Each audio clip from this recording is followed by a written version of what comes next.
Making this thumbnail is going to be the most dangerous thing I have ever done. Oh my god. So heavy. What if I break my arm or fingers? Oh. Hello everyone and welcome to another video. Today's video I am talking about my all-time favourite series. I have read quite a lot of series, quite a lot, and I really had to narrow it down. This is a very hard video for me to do. This video could essentially be like 10 hours long, but I had to shrink it down and condense to kind of talk about 4 series. Now I might give some honourable mentions at the end of this video, so stay tuned. But let's get in to my favourite series of all time. I want to start off by talking about the New World series by Jennifer Wilson. This is an incomplete series at this moment in time, but I couldn't help but mention it. This is a dystopian series by Jennifer Wilson, set in a place called Tartarus. Now, Tartarus is this sectioned off piece of land in America, surrounded by humongous walls. And in those walls live a girl called Phoenix. Now, Phoenix is an orphan in this world. She watched her parents be murdered as a child, and she basically has vowed to survive. Now, she's not alone in Tartarus. There are different tribes ruling different parts of this section of land. There are bloodthirsty tribes who literally their motto is like join or die, and it's Phoenix's job to steer clear of them, as they are all the ones that murdered her parents, but she has to steer clear from them and survive. But it's very hard surviving in a cage, basically, with people who would murder you everywhere.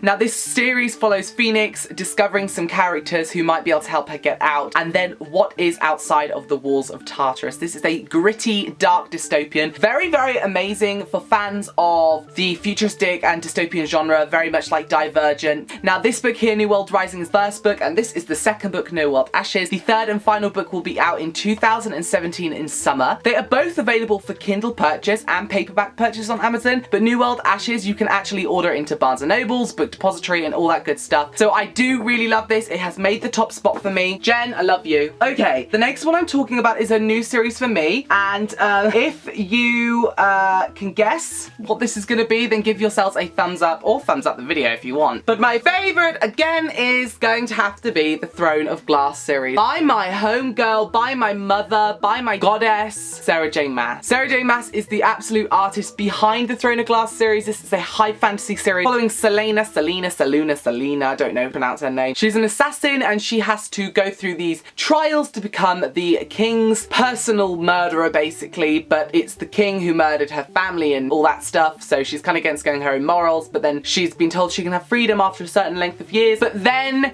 like, quite literally, shit goes down, and I can't tell you anything because I'm not going to spoil this series for you, but this is one of the most fast-paced, action-packed series I have ever read. It is blowing everybody out the waters, and thumbs up for Aileen. Like, she is such an amazing character. I've connected with so many characters in this series that I can't even tell you. Maybe I'm going to make a video about just the whole of this series so far, I don't know. But yes, this is definitely a contender of my favourite all-time series. I'm actually going to go with another incomplete series, and that is the Queen of Tearling series by Erica Johnson. This again is a super duper high fantasy, and I actually believe this is actually a like borderline YA, borderline adult fiction. I think it is YA, but it's got very adult tendencies. This is one of those books that will make you go crazy in the sense that there's a massive twist at the end of this one. Invasion of the Tearling, which is the sequel to the first one, Queen of Tearling.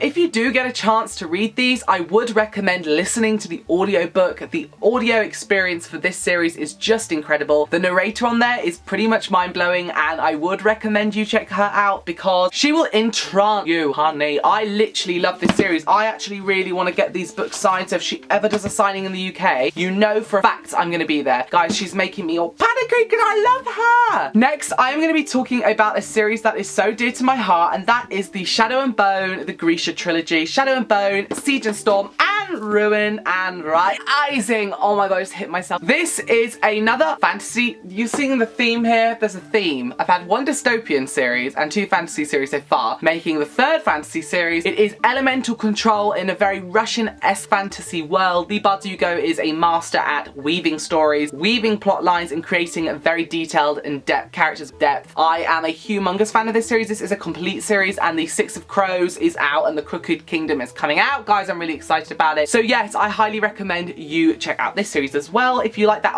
elemental control Russian thing, it's very, very Truth Witchy, but I actually prefer this series than to Truth Witch, so you should check it out. Although Truth Witch is good, it's very good. I just love this. I just love that series. Okay, last but not least is a special, guys sit down. I am going to be talking about the Cast Chronicles by Garcia and Margaret Stohl. Now this is the reason why I started BookTube, was these books, and I will do a whole video about that another day. But this is a paranormal, urban paranormal. It is about a girl and a boy meeting in this small town where nothing ever happens. The girl is a caster, which means she's a bit like a witch, but they don't like being called witches. They're casters. They have special powers. And on their 16th birthday, they're either chosen for the light or the dark side. And Lena is going through some internal struggles because she is like, am I going to be good or evil? And then we have Ethan, who is just the best character ever. And it's actually from his point of view, and it's about him falling in love with this girl and wanting to help her, and then kind of falling into this magical world of casters and incubuses and spells and everything, ghosts. Oh my god, this series! I do highly recommend this series for anyone. Literally, it's such a classic in the YA world. If you read YA, you should really always give Beautiful Creatures a try, because Beautiful Creatures is literally like classic, and the covers are just gorgeous. So there you have it. There is my video of my top series of all time. Let me know what you think about this video. Let me know if you're going to read any of these books, or if you have read any of these books, and give this video a humongous thumbs up if you enjoyed. Can we get this video to 500 thumbs up? Let's see. Hit that thumbs up button. Thanks so much for watching. I'll see you all again very soon. Bye bye.